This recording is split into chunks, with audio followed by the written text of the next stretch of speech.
triste. En ce moment, nous vivons bien évidemment le temps de l'hommage, alors qu'on voit le portrait de Lola qui est donc porté, et bien évidemment le cercueil de Lola qui va sortir dans quelques instants, accompagné par sa famille, accompagné par les siens.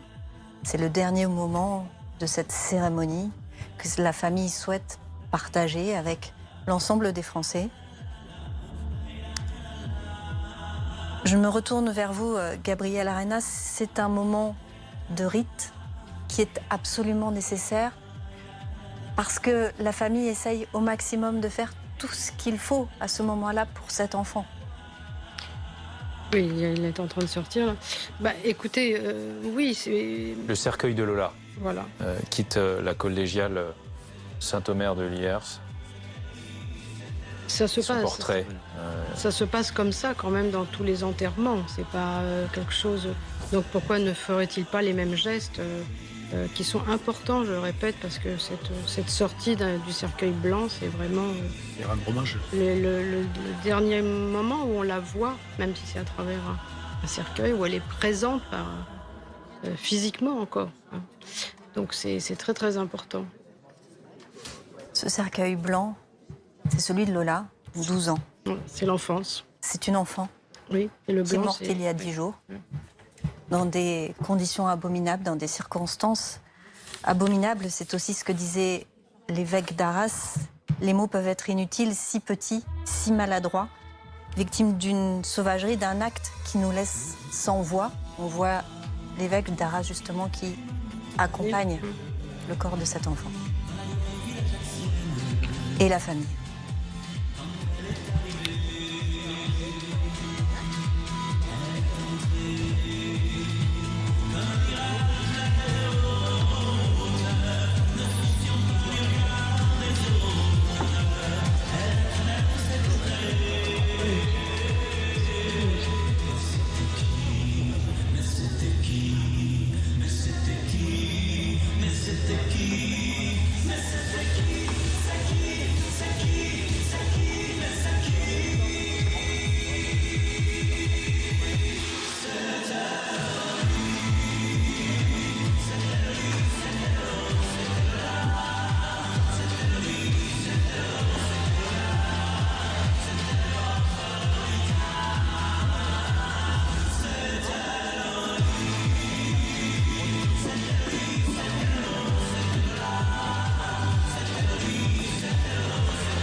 Jérémy Père, vous êtes sur place alors que le cercueil de Lola, entouré des siens, de ses parents, qu'on a entreaperçu à l'instant, et de ses deux grands frères, porté jusqu'au corbillard avant l'inhumation dans la plus stricte intimité, fin d'une cérémonie particulièrement émouvante.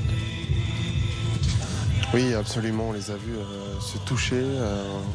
Ils avaient tous la main sur l'épaule de l'autre, évidemment très touchés. Ils ont suivi le cercueil qui a été placé, qui est en train d'être placé à l'intérieur de ce corbillard. Derrière, on voit le portrait de la jeune Lola et autour de la famille, des frères qui s'enlacent.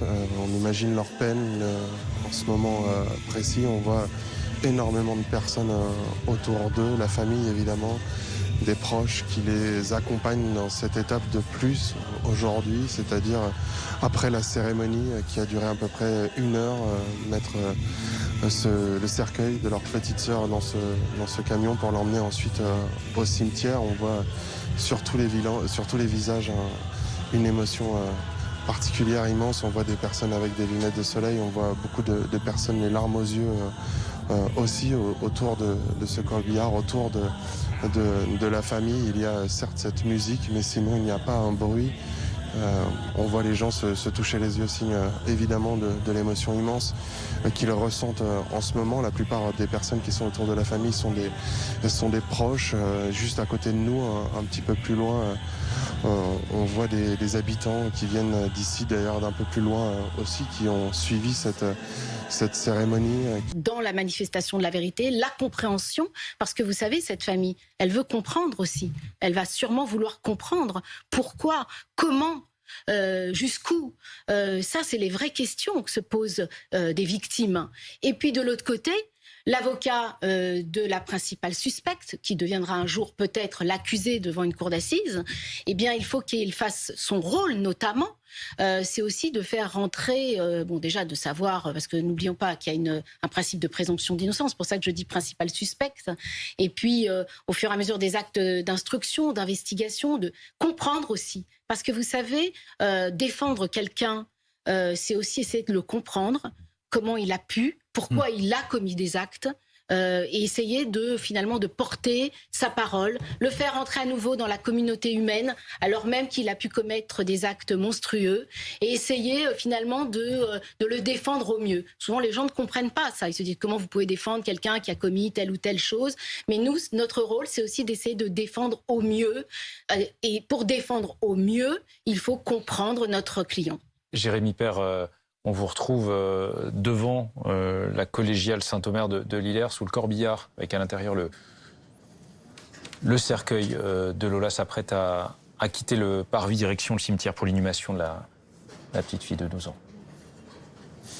Oui, absolument. Après de longues minutes de silence de la part de toutes les personnes qui ont accompagné, qui étaient juste derrière ce véhicule où on l'a vu, les hommes des pompes funèbres ont mis